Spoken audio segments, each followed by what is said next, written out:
एका परातमध्ये आपण घालूयात बारीक चिरलेली मेथी. मेथी आपल्याला बारीक चिरायची आहे. इथे मी अर्धा पेंडी इतकं मेथीचा वापर केलेला आहे. त्याचबरोबर इथं मी एक अर्धी कोबीचा वापर केलेला आहे.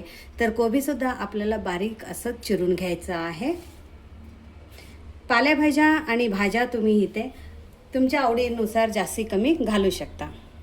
त्याचबरोबर आता आपण घालूयात बारीक चिरलेलं कांदा. खूपच हेल्दी, खूपच पौष्टिक असं आज आपण एक ब्रेकफास्ट, लंच, डिनर, त्याचसोबत मुलांच्या बॉक्ससाठी सुद्धा हे परफेक्ट रेसिपी म्हणलं तरी चालेल.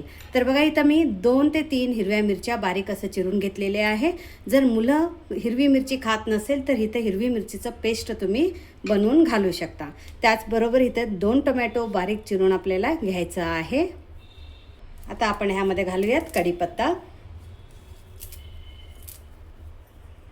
ह्यामध्ये घालूयात चवीपुरतं मीठ. त्याचबरोबर आपण ह्यामध्ये मसालेसुद्धा घालून घेऊयात.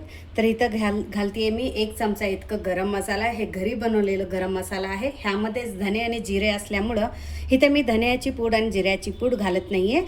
जर तुम्ही मार्केटमधून आणला असाल गरम मसाला आणि त्यामध्ये धन्याची पूड आणि जिऱ्याची पूड नसेल तर तुम्ही वरतून इथे अर्धा चमचा इतकं धन्याची पूड आणि जिऱ्याचं पूड तुम्ही घालू शकता.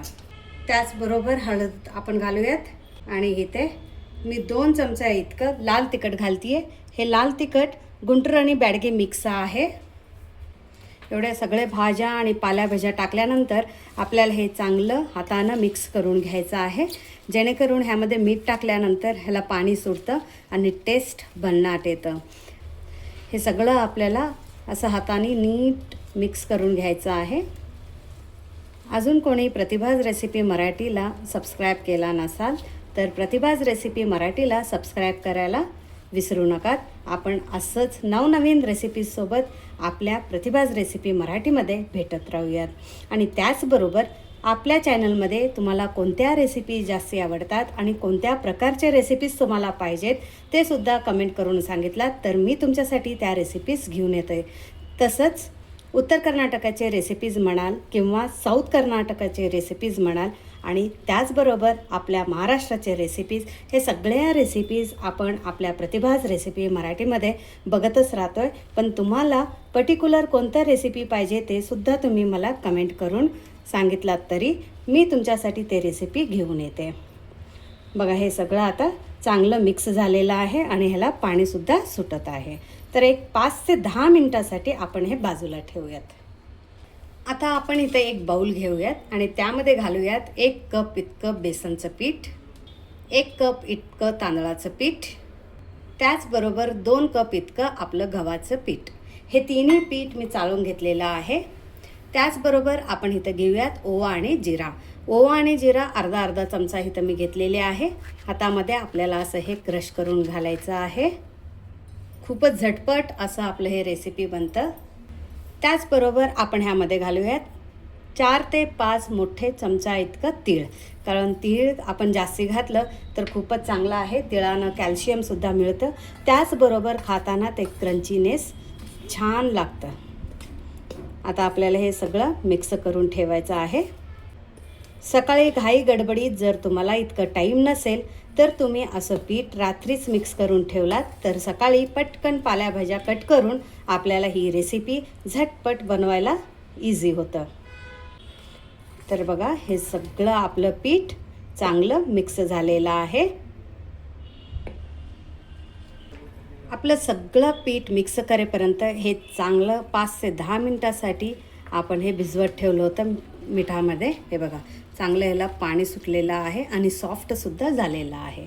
तर आता काय करायचं, ह्यामध्ये जे आपण पीठ मिक्स करून ठेवलं होतं ते ह्यामध्ये आपण असं घालत मिक्स करूयात.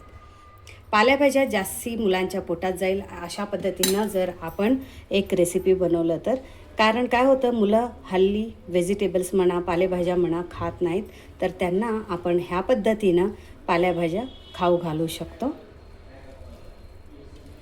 आणि जास्ती पालेभाज्या आणि भाज्याचा वापर आपण केल्यामुळं ह्यामध्ये पीठसुद्धा आपल्याला जास्ती लागणार नाही.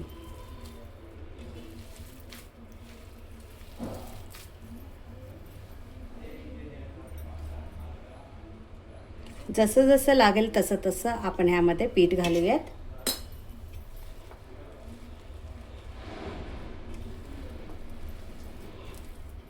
गव्हाच्या पिठाऐवजी तुम्ही ज्वारीचा पिठाचा वापरसुद्धा करू शकता. जर कोणी तांदळाचं पीठ खात नसेल तर त्यांनी इथं तांदळाच्या पिठाऐवजी ज्वारीचं पीठ, गव्हाचं पीठ आणि बेसन यूज करू शकता. वेट लॉस करणाऱ्यांसाठी सुद्धा हे चांगली रेसिपी आहे. त्याचबरोबर डायबिटीज लोकांना सुद्धा हे चांगलीच रेसिपी म्हणायला हरकत नाही. ह्यामध्ये मी थोडंसुद्धा पाण्याचा वापर केलेला नाही आहे. ह्या भाज्यामध्ये जितकं पीठ मावेल तितकंच पिठाचा मी वापर केलेला आहे. जर तुमच्याकडून पीठ जास्ती पडलं आणि घट्ट झालं असेल तुमचं पीठ तर टेन्शन घेऊ नका. थोडंसं पाण्याचं आपण शिंपड करूनसुद्धा आपण हे कन्सिस्टन्सी परफेक्ट करू शकतो. इथं मी ह्या कन्सिस्टन्सीमध्येच पीठ ठेवलेलं आहे. इथं तुम्ही बघू शकता. खूप घट्ट ठेवलेलं नाही आहे, पातळच ठेवलेलं आहे. हे बघ. आणि जे आपलं उरलेलं होतं ना पीठ, हे मी एअरटाईट कंटेनरमध्ये घालून बाजूला ठेवते. जेव्हा आपल्याला पराठा वगैरे बनवायचे तेव्हासुद्धा आपल्याला ह्या पिठाचा वापर होऊ शकतो. आणि तुमच्या घरी जर जास्ती लोक असतील तर तुम्ही सगळं पीठसुद्धा ह्यामध्ये घालून थोडंसं पाणी घालूनसुद्धा तुम्ही हे पीठ रेडी करू शकता. पण इथं मी खूपच पौष्टिक मुलांना म्हणून जितकं पीठ ह्या पालेभाज्यामध्ये मावेल तितकंच घातलेलं आहे. आता आपण ह्याचा एक गोळा बनवून घेऊयात.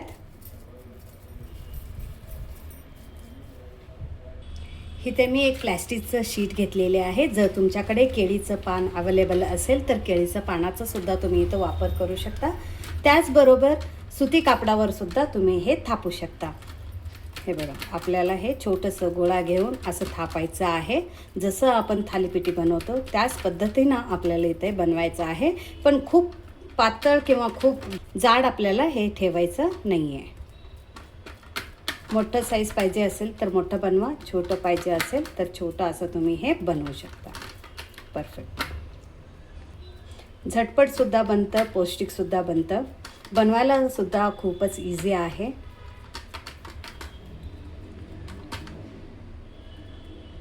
कशासाठी मी इथं प्लॅस्टिकचं खाली लावले होते म्हणजे असं उचलून आपल्याला घालायला थोडं इझी होईल म्हणून.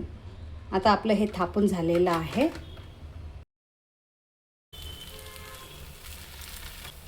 थोडंसं तेल लावून घालून घेऊयात.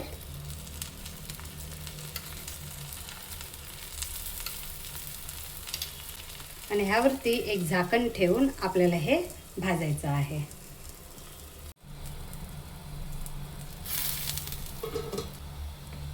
आता आपण हे फिरवूयात. वाव. ह्यामध्ये आपण सोडा, दही, दूध, इवन पाण्याचा सुद्धा आपण इथं वापर केलेला नाही आहे. कमी तेलात पौष्टिक रेसिपी मुलांच्या डब्यासाठी म्हणा, ब्रेकफास्टसाठी म्हणा, वेट लॉस करणाऱ्यांसाठी म्हणा, परफेक्ट रेसिपी म्हणलं तरी चालेल. एकदा नक्की ह्या पद्धतीने करून बघा. ह्याचं टेक्स्चर म्हणा, कलर म्हणा, बघताच खावं असं वाटतोय. खूपच छान ही रेसिपी बनलेली आहे. खूपच पौष्टिक असं हे रेसिपी बनलेलं आहे. आजची रेसिपी तुम्हाला कशी वाटली ते नक्की मला कमेंट करून सांगायला विसरू नका. कारण आजच्या ह्या स्पेशल रेसिपीमध्ये मी सांगते ह्यामध्ये आपण सोडा म्हणा, दही म्हणा, दूध म्हणा, इवन आपण पाण्याचा सुद्धा वापर केलेला नाही आहे. तर इतकी छान आपली ही पौष्टिक रेसिपी बनलेला आहे. हे बघा, आपलं गरमागरम पौष्टिक पराठा रेडी झालेला आहे. ह्याला तुम्ही थालीपीठसुद्धा म्हणू शकता, पण ह्याला पराठा म्हणलं तरी चालेल. ह्यामध्ये आपण दुधाचं किंवा दह्याचं इवन पाण्याचं सुद्धा वापर केलेला नाही आहे. तेवढंच सॉफ्ट आणि तेवढंच छान आपली ही रेसिपी बनलेलं आहे. तुम्हाला आजची ही पौष्टिक रेसिपी कशी वाटली ते नक्की कमेंट करून सांगायला विसरू नका. तुम्ही हे पराठा, तुम्ही हे थालीपीठ दह्यासोबत सर्व करू शकता. खूपच टेस्टी लागतं. परत भेटूयात आपण असंच नवनवीन रेसिपीसोबत आपल्या प्रतिभाज रेसिपी मराठीमध्ये. थँक्यू.